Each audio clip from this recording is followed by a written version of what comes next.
दोस्तों स्वागत है आप सबका स्टैटिस्टिक्स की एक और नई वीडियो में। इस वीडियो में हम लोग रिग्रेशन एनालिसिस के बारे में पढ़ने वाले, मतलब यहाँ पर हम लोग उसके कॉन्सेप्ट को समझेंगे कि रिग्रेशन एनालिसिस एक्चुअल में होता क्या है।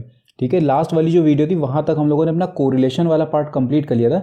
मतलब मैंने आपको ये बता दिया था कि कैसे हम लोग उसमें कोरिलेशन को कैलकुलेट करते हैं। मतलब कार्ल पियर्सन हम लोगों ने देख लिया था, स्पीयरमैन रैंक कोरिलेशन की बात उसमें कर ली थी, प्रोबेबल और स्टैंडर्ड एरर भी हम लोगों ने देख लिया था, बाईवेरिएट फ्रीक्वेंसी डिस्ट्रीब्यूशन के बारे में पढ़ लिया था। तो अगर आपने कोरिलेशन वाली वीडियोस नहीं देखे तो आप उनको जाकर के देख लीजिए, क्योंकि जो कोरिलेशन होता है उसका यूज़ हम लोग रिग्रेशन एनालिसिस में करते हैं। तो अगर आपको कोरिलेशन नहीं समझ में आएगा तो यहाँ पर इस वीडियो में थोड़ी सी दिक्कत होगी रिग्रेशन एनालिसिस में। अब सबसे पहले हम लोग स्टार्ट करते हैं कि कोरिलेशन एक्चुअल में होता क्या है। देखिए, आपको याद होगा जब हम लोगों ने कोरिलेशन पढ़ा था तो वहाँ पर हम लोगों ने ये देखा था कि जो दो वेरिएबल्स होते हैं, सपोज वेरिएबल एक्स है और वेरिएबल वाई है, तो ये जो दो वेरिएबल है इनके बीच में किस तरीके का रिलेशन है, मतलब इनके बीच में पॉजिटिव रिलेशन है या फिर नेगेटिव रिलेशन है। और अगर इनके बीच में किसी तरीके का मान लीजिए पॉजिटिव रिलेशन है या नेगेटिव रिलेशन निकल भी आता है तो उसकी डिग्री क्या है, मतलब वो कितना ज़्यादा स्ट्रांग है, मतलब वो हाई की तरफ है या फिर वो लो डिग्री पे आता है। जो हम लोगों ने देखा था 0.9, 0.5 ये इनकी डिग्रीज थी, 0.3, तो इसको हम लोग बोलते थे लो डिग्री ऑफ कोरिलेशन, इसको हम लोग बोलते थे मॉडरेट डिग्री ऑफ कोरिलेशन, इसको हम लोग बोलते थे हाई डिग्री ऑफ कोरिलेशन।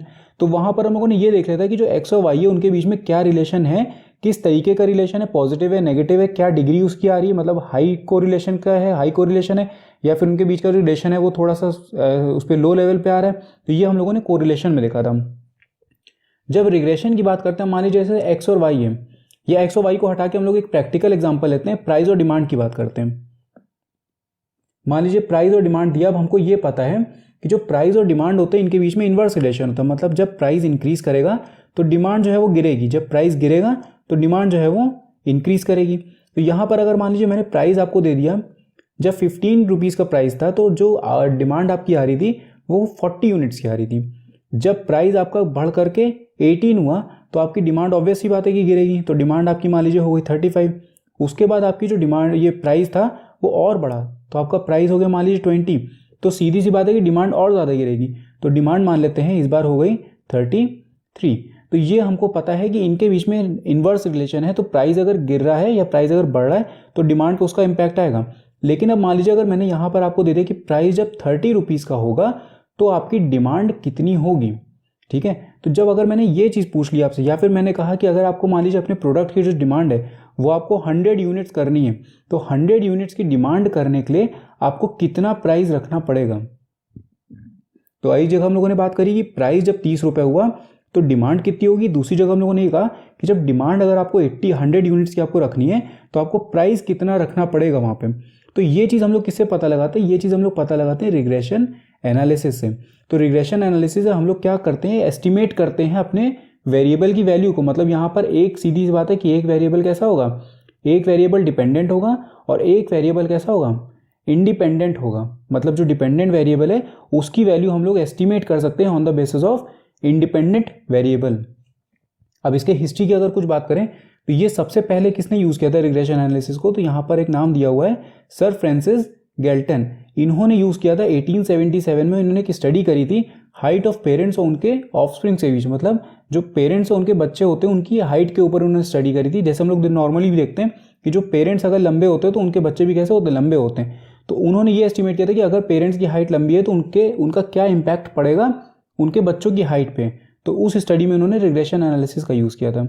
अब यहाँ पर देखिए क्या लिखा है, regression analysis is a set of statistical process for estimating the relationship between dependent variable often called as outcome variable and one और मोर इंडिपेंडेंट वेरिएबल। मतलब जो डिपेंडेंट वेरिएबल है उसकी मतलब उसकी वैल्यू हम लोग निकाल सकते हैं on the basis of independent variable. Last में आपको यही चीज़ बता रहे, it is a method by which we estimate the value of a variable. मतलब डिपेंडेंट वेरिएबल की आप वैल्यू को कैलकुलेट कर सकते हो on the basis of independent variable. मतलब अब देखिए अब यहाँ पर दिया है इसकी यूटिलिटी क्या होती है, मतलब कहाँ कहाँ पे हम लोग यूज़ कर सकते हैं। तो अभी हम लोगों ने बात किया कि एस्टिमेशन ऑफ वैल्यूज़, मतलब जब हमें किसी डिपेंडेंट वेरिएबल की वैल्यू को फाइंड करना होगा, जैसे मान लीजिए आपको प्राइस फाइंड करना है या आपको डिमांड फाइंड करना है on the basis of price, तो वहाँ पर आप एस्टिमेट कर सकते हैं कि आपका जब प्राइस 30 रुपये है तो डिमांड कितनी होगी, तो एस्टिमेट करने में यूज़ करते हैं। नेक्स्ट आप रेट ऑफ चेंज निकाल सकते हैं कि अगर मान लीजिए आपके प्राइस में आप 10% का इंक्रीमेंट करते हो, मतलब 10% अगर अपने प्राइस को इंक्रीज़ कर रहे हो तो आपकी डिमांड जो होगी वो कितने परसेंट चेंज होगी, मतलब डिमांड जो है वो कितने परसेंट गिरेगी। तो ये चीज़ बहुत ज़्यादा इंपॉर्टेंट हो जाती है जब आप बिजनेस मान लो कर रहे हो, तो आपको अगर 10% का प्राइस अपना इंक्रीमेंट करना है तो आपको ये जानने में इंटरेस्ट होगा ही होगा कि उस पर आपका ओवरऑल परसेंटेज में इम्पैक्ट कितना पड़ने वाला है डिमांड पे। तो ये हम लोग उसमें पता लगा सकते हैं रिग्रेशन एनालिसिस से। नेक्स्ट हम लोग एरर्स की बात करते हैं। जैसे मान लीजिए आपने प्रोबेबल और स्टैंडर्ड एरर पढ़ा था, ठीक है। तो प्रोबेबल और स्टैंडर्ड एरर में हम लोगों ने यही देखा था कि क्या एरर होता है जब हम कोरिलेशन कोफिशिएंट निकालते हैं, तो क्या एरर होता है हमारे एस्टिमेशन ऑफ कोरिलेशन कोफिशिएंट में। उसी तरीके से हम लोग रिग्रेशन एनालिसिस में भी जब पढ़ते हैं तो यहाँ पर भी हम लोग एरर्स को मेजर कर सकते हैं कि कितना एरर है एस्टिमेटेड वैल्यू में। और लास्ट में measurement of the degree and direction of correlation. तो जब रिग्रेशन एनालिसिस हम लोग पढ़ते हैं तो रिग्रेशन एनालिसिस के ही थ्रू हम लोग कोरिलेशन कोफिशिएंट को भी फाइंड कर सकते हैं। एक फॉर्मूला होता है R is equals to under root of b x y multiplied by b y x. ये जो होते हैं ये रिग्रेशन कोफिशिएंट होते हैं, ठीक है। अभी हम लोग नेक्स्ट वीडियोस में जब बात करेंगे इसकी रिग्रेशन कोफिशिएंट्स की हम लोग जो प्रॉपर्टीज पढ़ेंगे तो वहां पर हम लोग इसको भी पढ़ेंगे। तो यहाँ पर अभी आप बस ये याद रखिए कि जो कोरिलेशन कोफिशिएंट होता है उसकी वैल्यू हम लोग एस्टिमेट कर सकते हैं on the basis of regression coefficient. अब इसके टाइप्स की अगर बात करें तो टाइप्स में देखिए लीनियर होता है, नॉन लीनियर होता है, सिंपल होता है और मल्टीपल होता है। लीनियर कैसा होगा, जब एक स्ट्रेट लाइन से हम लोग जो उनकी रिलेशनशिप उसको रिप्रेजेंट कर पाए। मतलब यहाँ पर अगर मान लीजिए आप एक ग्राफ ड्रॉ करते हैं, ये हो गया y, यहाँ आ गया x, तो अगर एक स्ट्रेट लाइन से आ रहा है, सिर्फ एक ही स्ट्रेट लाइन आपको मिली, तो ये कैसा होगा, लीनियर रिलेशन होगा। और ये कब होता है, जब उनके बीच का, जैसे अभी हम लोगों ने बात करी कि x में मान लीजिए अगर 10% का चेंज आ रहा है और y में भी चेंज कितना है 10% का, मतलब उनके बीच में जब प्रपोर्शनेट चेंज हो रहा है, सेम लेवल का चेंज हो रहा है, तो उसको हम लोग स्ट्रेट लाइन से मेजर कर सकते हैं। तो ये होता है लीनियर रिग्रेशन। यहीं पर जब इनके बीच में प्रपोर्शनेट चेंज इनका जो है वो सेम नहीं होगा, मान लीजिए x जो है वो 20% चेंज किया और y जो है वो 15% चेंज कर रहा है, तो इस केस में क्या हो जाएगा, इस केस में नॉन लीनियर रिग्रेशन आपको मिलेगा। जब हम लोग दो वेरिएबल्स को स्टडी करते हैं तो हम लोग उसको बोलते हैं सिंपल, और जब दो से ज़्यादा को करते हैं तो उसको हम लोग बोलते हैं मल्टीपल रिग्रेशन, ठीक है। तो यहाँ पर हम लोगों ने जैसे x और y को पढ़ा तो वो हो गया सिंपल, और जब x y z तो दो से ज़्यादा हो जाएंगे तो वहाँ पर मल्टीपल रिग्रेशन की बात हम लोग कर रहे होते हैं। नेक्स्ट हम लोग बात करेंगे रिग्रेशन लाइंस की। अब यहाँ पे देखिए टर्मिनोलॉजी मैं आपको बताता जा रहा हूँ धीरे धीरे करके। अभी हम लोगों ने कोई भी न्यूमेरिकल नहीं स्टार्ट किया। यहाँ पर आप एक आइडिया ले लीजिए कि रिग्रेशन होता क्या है, क्योंकि आपको पता होना चाहिए कि x ऑन y क्या होता है, y ऑन x क्या होता है। रिग्रेशन लाइन क्या बता रहे हैं, line of best fit expressing the mutual average relationship between the two variables.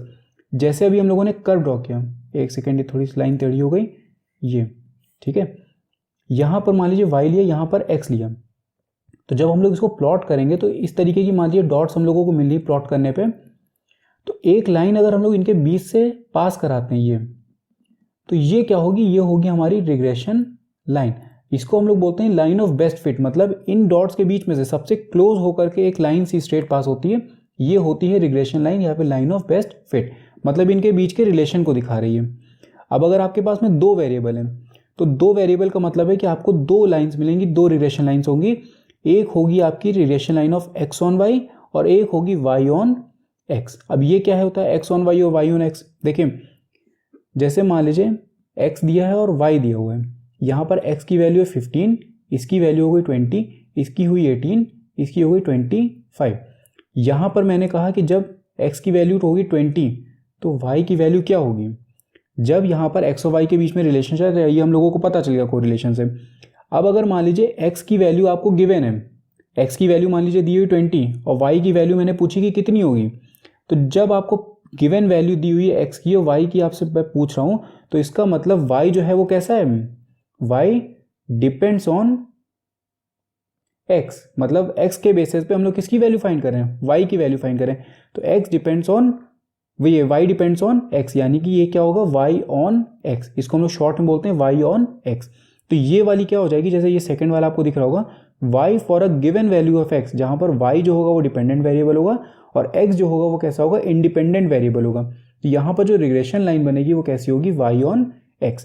Same यही चीज अगर हम लोग इसको पलट देते हैं, मान लीजिए यहां पर मैंने कर दिया 20 और मैंने पूछा कि x की वैल्यू क्या होगी, y की वैल्यू आपको गिवन थी, x की वैल्यू क्या होगी, तो यहाँ पर जो x है वो क्या हो रहा है, x डिपेंड्स ऑन y, यानी कि इसको हम लोग बोल सकते हैं x ऑन y, ठीक है। तो ये हो जाएगी x ऑन y। तो यहाँ पर देखिए x for a given value of y, तो यहाँ पर x डिपेंडेंट है और y इंडिपेंडेंट है। तो रिग्रेशन लाइन कैसी बनेगी, एक्स ऑन वाई की। तो आपको एक चीज़ ये बस ध्यान रखनी है कि क्या होगा, जब भी डिपेंडेंट वेरिएबल है, ठीक है, डिपेंडेंट वेरिएबल अगर एक्स है और इंडिपेंडेंट वेरिएबल हमारी वाई है, तो रिग्रेशन लाइन आपको कैसी बनानी है, एक्स ऑन वाई की, ठीक है। और अगर यहीं पर वाई वो हो जाता है, डिपेंडेंट हो जाता है और एक्स इंडिपेंडेंट होता है, तो वाई ऑन एक्स हो जाएगा। तो ये चीज़ आपको समझ में आ गई कि एक्स ऑन वाई क्या होता है और वाई ऑन एक्स क्या होता है। मतलब एक्स ऑन वाई का मतलब क्या हो गया, एक्स डिपेंड्स ऑन वाई, मतलब आप एक्स की वैल्यू एस्टिमेट कर रहे हो on the basis of y. और वाई ऑन एक्स का मतलब है कि वाई डिपेंड्स ऑन एक्स, मतलब यहाँ पर हम लोग वाई की वैल्यू को एस्टिमेट करेंगे on the basis of value of x. अब देखिए यहाँ पर आपको ये दिया हुआ है कि जो कोरिलेशन कोफिशिएंट होता है, मतलब जो हमारा आर होता है, वो किस तरीके से हेल्प करता है हमको ये डिसाइड करने में कि जो रिग्रेशन लाइन होंगी वो किस तरीके की पोजीशन पर होंगी। जैसे यहाँ पर आपको दिख रहा होगा कि जब correlation coefficient perfect positive correlation है, मतलब आर इज इक्वल्स टू +1 है, या फिर परफेक्ट नेगेटिव कोरिलेशन है यानी कि आर इज इक्वल्स टू -1 है, तो यहाँ पर आपको सिर्फ एक ही रिग्रेशन लाइन मिलती है, ठीक है। जब आपका परफेक्ट पॉजिटिव होगा या फिर परफेक्ट नेगेटिव कोरिलेशन होता है तो वहां पर सिर्फ एक रिग्रेशन लाइन मिलती है, और अगर परफेक्ट पॉजिटिव होगा तो ये अपवर्ड स्लोपिंग होगी, अगर ये परफेक्ट नेगेटिव होगा तो ये डाउनवर्ड स्लोपिंग होगी। लेकिन अगर यहाँ पर नो कोरिलेशन होगा, मतलब आर इज इक्वल टू 0 अगर होता है, तो ये जो दोनों लाइन्स है एक दूसरे को 90 डिग्री एंगल पे इंटरसेक्ट करके चली जाएंगी। नेक्स्ट हम लोग देखते हैं कि जब आर की वैल्यू ग्रेटर होती है, तो जैसे जैसे आर की वैल्यू बढ़ती जाती है या आर की वैल्यू ज़्यादा होगी, तो जितनी ज़्यादा आर की वैल्यू होगी उतनी ये दोनों जो लाइन्स हैं वो आपस में क्लोज होंगे एक दूसरे के। तभी देखिए जो हमारा परफेक्ट पॉजिटिव कोरिलेशन था, जो परफेक्ट नेगेटिव कोरिलेशन है, यहाँ पर सिर्फ एक ही रिग्रेशन लाइन हमको मिल रही है। तो जितनी ज़्यादा आर की वैल्यू होगी उतनी ही ये दोनों लाइन्स जो हैं वो आपस में क्लोज होंगी, और जितनी कम होगी उतनी ही ज़्यादा एक दूसरे से ये दूर होंगी। तो ये आपको पता चलेगा कि जब आर की वैल्यू कितनी भी गिवन होगी तो उसके हिसाब से आपकी रिग्रेशन लाइन की पोजीशन कैसी होगी। अब लास्ट में हम लोग यहाँ पे बात कर लेते हैं कोरिलेशन और रिग्रेशन के बीच के डिफरेंस की। तो सबसे पहला जो है रिलेशनशिप बिटवीन वेरिएबल्स, तो कोरिलेशन में पता है क्या बताता है, degree of relationship between two variable, मतलब जो हमारे दो वेरिएबल हैं उनके बीच में कितनी डिग्री, मतलब उनके बीच में हाई डिग्री ऑफ कोरिलेशन है या फिर लो डिग्री ऑफ कोरिलेशन है। यहीं पर जब हम लोग बात करते हैं रिग्रेशन की, तो रिग्रेशन क्या बताता है, ये बताता है how one variable effect another, मतलब जो इंडिपेंडेंट वेरिएबल है वो डिपेंडेंट वेरिएबल को किस तरीके से अफेक्ट करेगा या फिर क्या चेंजेस वो डिपेंडेंट वेरिएबल में लेकर के आएगा। तो ये हम लोग पता लगाते हैं रिग्रेशन में। उसके बाद कॉज एंड इफेक्ट की अगर बात करें तो कॉज एंड इफेक्ट जो कोरिलेशन होता है उसको कॉज एंड इफेक्ट रिलेशनशिप पे कोई मतलब नहीं होता, मतलब वो बस ये बता देता है कि इनके बीच में हाई डिग्री ऑफ कोरिलेशन या मॉडरेट है या फिर लो है, लेकिन कौन सा वेरिएबल किसको अफेक्ट कर रहा है, कौन सा जो वेरिएबल है वो कॉज है या कौन सा वेरिएबल इफेक्ट है, मतलब एक्स और वाई अगर है तो क्या एक्स चेंज कर रहा है वाई में या फिर वाई है जो है वो एक्स को वो कर रहा है, इम्पैक्ट कर रहा है। तो ये हमको कोरिलेशन ही बताता है, लेकिन रिग्रेशन को ये बताता है कि जो एक्स है वो वेरिएबल उसका कॉज है इफेक्ट का, या फिर वाई जो है वो कॉज है इसके एक्स में इफेक्ट कम। उसके बाद इंटरचेंजेबिलिटी की अगर बात करें तो देखिए जब हम लोग कोरिलेशन निकालते हैं तो कोरिलेशन में हम एक्स और वाई की जो रिलेशन निकालते हैं उसमें क्या होता है कि जो एक्स का वाई के साथ में रिलेशन है वही वाई का एक्स के साथ में है। मतलब जो एक्स और वाई के बीच में रिलेशन होगा, अगर आप एक्स और वाई की पोजीशन को चेंज कर लिए तो वो चेंज नहीं होगा, मतलब जो रिलेशन एक्स का वाई के साथ में है वही रिलेशन वाई का एक्स के साथ में। लेकिन रिग्रेशन में ऐसा नहीं होता। रिग्रेशन में हम लोग देखिए दो निकालते हैं, एक होता है वाई ऑन एक्स और एक होता है एक्स ऑन वाई, ठीक है। तो यहाँ पर हम लोग दो तरीके के रिजल्ट निकालते हैं, एक होता है जहाँ पर y जो है वो डिपेंड कर रहा है x पर, दूसरा होता है जहाँ पर x डिपेंड कर रहा होता है y पे। ग्राफिकल प्रेजेंटेशन की बात करें तो कोरिलेशन को हम लोग सिंगल पॉइंट से दिखा सकते हैं, मतलब जो कोरिलेशन की हमारी बनती है ग्राफ में अगर हम लोग बनाते हैं तो इस तरीके से दिखती है, सिंगल पॉइंट से हम लोग कोरिलेशन की वैल्यू को जज करते हैं। मतलब ये जो डॉट्स हैं ये जितने ज़्यादा आपस में क्लोज होंगे उतना ही ज़्यादा क्या होगा, कोरिलेशन स्ट्रांग होगा उनके बीच का। जो डॉट्स होते हैं वो जितने ज़्यादा क्लोज होंगे एक दूसरे के उतना ही ज़्यादा रिलेशनशिप जो होगा उनका वो स्ट्रांग होगा, जितने ज़्यादा सेपरेटेड होंगे उतना वीक उनके बीच में कोरिलेशन होगा। लेकिन इसकी रिग्रेशन की जब हम लोग बात करते हैं तो रिग्रेशन में क्या होता है, एक रिग्रेशन लाइन होती है, लाइन ऑफ बेस्ट फिट होती है। और लास्ट में मेजर की बात अगर करें तो correlation coefficient is a measure of the degree of covariability between two variable. और रिग्रेशन एनालिसिस क्या बताता है, deals with the functional relationship between two variable. Functional relationship का मतलब है x is equals to F of Y, मतलब जहां पर y जो है वो हमारा इंडिपेंडेंट है और x जो है वो डिपेंडेंट है, यहीं पर y is equals to F of x भी हो सकता है, ठीक है। तो यहाँ पर हम लोग फंक्शनल रिलेशनशिप की बात करते हैं, ना कि उनके कोवेरिएबिलिटी की।